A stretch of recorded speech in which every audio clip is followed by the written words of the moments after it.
Hello guys, আসসালামু আলাইকুম। কেমন আছেন সবাই? আশা করি সবাই ভালো আছেন। আমরাও ভালো আছি। সো আজকে ভিডিওটা কি নিয়ে হতে যাচ্ছে, আজকে কসবা কালীবাড়ি পদ্ম। তো গাইস, ওইখানে কি কি করি আর কিভাবে যেতে পারবেন সব কিছু নিয়ে আজকে ব্লগটি, তো ভিডিওটি শুরু করা যাক। সো গাইস, আমরা ডাইরেক্ট চলে আসছি কুটি চৌমুনি বাজারে। চৌমুনি থেকে 20 টাকা গাড়ি ভাড়া নিবে আপনাদের কসবা কসবা বাজারে যাইতে।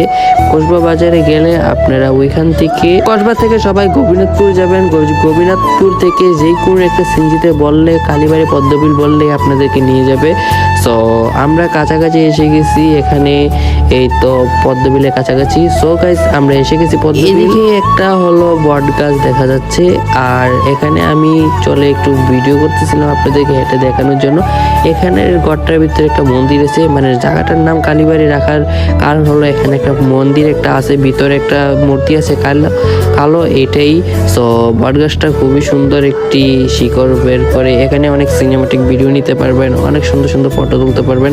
আপনারা অবশ্যই ঘুরে যাবেন, কারণ আমি জানি আমি সবাই লাস্টে এসেছি ঘুরতে। সো আপনারা অবশ্যই এসে গেছেন আমি জানি, তাও যারা যারা আসতে পারেন নাই তারা অবশ্যই এসে যাবেন। সো এখন ফুল নাই এত বেশি, মোটামুটি ফুল নাই, তো আপনারা আসলে আর কিছুদিন পরে আসবেন। সো গাইস, আমরা নৌকার কাছাকাছি এসে গেছি। আমার একটা বলতে কি অনলাইনে পরিচিত একজন লোক ছিল, তাই এখানে আমরা এসেছি ভাইয়ার কাছে। ভাইয়া দেখাইতেছিল এখানে নৌকাগুলা ভাড়াগুলা অনেক কম প্রাইসে আমাদেরকে নিয়ে দিতেছিল। সো এখানে আমরা নৌকাতে উঠে যাব। সো এদিকে পদ্ম ফুলগুলো দেখাচ্ছি। তো আমরা সকাল সকাল এসে গেছি, তাই মোটামুটি মানুষ কম। সো গাইস, আপনারা যারা যারা আসতে যাবেন তারা অবশ্যই 11টা-12টার দিকে আসবেন, তাহলে আপনারা ভিউটা এনজয় করতে পারবেন। এখানে গাইস, আপনারা অবশ্যই এখানে দামাদামি করে নৌকাগুলো নেবেন, কারণ ওরা চাইবে অনেক দাম। সো আপনারা অবশ্যই দামাদামি করে দেন নৌকাতে উঠে যাবেন। সো আমরা নৌকা এত দামাদামি করতে হয় নাই, কারণ এখানে স্থায়ী একজন লোক ছিল, তাই আমরা নৌকাতে উঠে গেছি। সো আমরা উঠছিলাম হলো আমরা 3 জন উঠছিলাম। সো দামটা বলতেছি না, কারণ এটা কিনা কি হতে পারে, তাই দামটা বলছি না। বাট আপনারা অবশ্যই দাম চেয়ে নেবেন। বাট আপনাদের থেকে চাইতে পারে 500, 300, 200 এরকমও চাইতে পারে।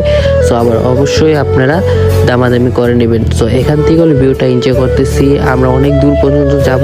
সো আমরা মোটামুটি মাঝামাঝি এসে গেছি, যেখানে ফুলগুলা আছে এগুলা। সো এখন আমরা 11টার দিকে আসছি, কারণ এখানে এখন আসলে গাইছে আমরা লাস্টে এসেছি, তো তাই এখন পানিগুলা বেড়ে গেছে, তাই নিচেও গেছে, দেখতে বুঝতে পারতেছেন অনেক পানি হয়ে গেছে, আর ফুলগুলা চলে গেছে, তাই এত ফুলগুলা দেখা যাচ্ছে না আর কি। তো এখন মোটামুটি পানি কমতেছে, আপনারা অবশ্যই এখন আসলে অনেক ফুলগুলো দেখতে পারবেন আর কি। তো আজকে এত ফুলগুলো ফুটে নাই, তাও মোটামুটি কাছাকাছি গিয়ে দেখি কেমন ফুল ফুটছে।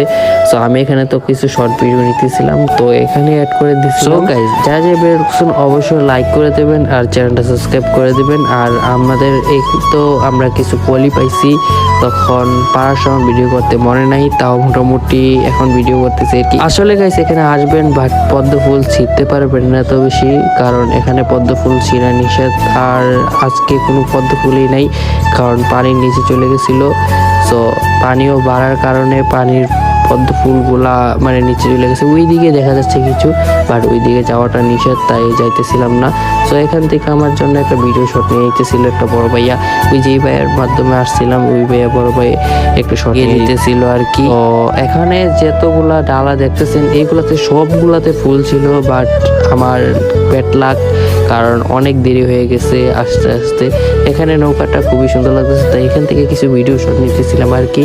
সো এটা হলো 17 Pro Max দিয়ে ভিডিওটা করা, বাট আমারটা তো এত বেশি ভালো ক্যামেরা না, তাই 17 দিয়ে আরও করলাম।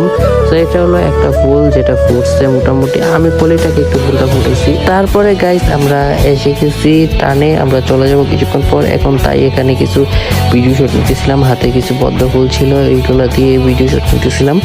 তো গাইস, এখন আমরা চলে যাব কিছুক্ষণ ঘোরাঘুরি পর। তো ভিডিওটা কেমন লাগছে অবশ্যই কমেন্ট বক্সে বলে যাবেন। ভিডিওটা ভালো লাগে থাকে অবশ্যই চ্যানেলটা সাবস্ক্রাইব করে রাখেন। আর গাইস, আপনারা তো বুঝতেই পারছেন কিভাবে আসবেন নাকি, এগুলা তো সব আপনাদেরকে বলেই দিলাম। বাট কুড়ি চৌমুনি থেকে আপনারা 20 টাকা হলে কসবায় আসতে পারবেন। কসবা থেকে ওই গোপীনাথপুর মনে হয় 20 টাকা বা 10 টাকা নিতে পারে আর কি, 20 টাকাই হবে। আর গোপীনাথপুর থেকে ওইটা রিজার্ভ আনা লাগবে, এটা বলতে আপনারা বুঝতেই পারছেন। তো গাইস, ভিডিওটা কেমন লাগছে অবশ্যই কোনো কিছু বলে যান। ভিডিও ভালো লাগে থাকলে অবশ্যই চ্যানেলটা সাবস্ক্রাইব করে রাখেন। সো এখন আমরা চলে যেতেছি বাসার উদ্দেশ্যে। সো ভিডিওটা ভালো লাগলে অবশ্যই চ্যানেলটা সাবস্ক্রাইব করে রাখেন। তো নেক্সট ভিডিও পেতে অবশ্যই চ্যানেলটা সাবস্ক্রাইব করে থাকতে হবে। তো আল্লাহ হাফেজ।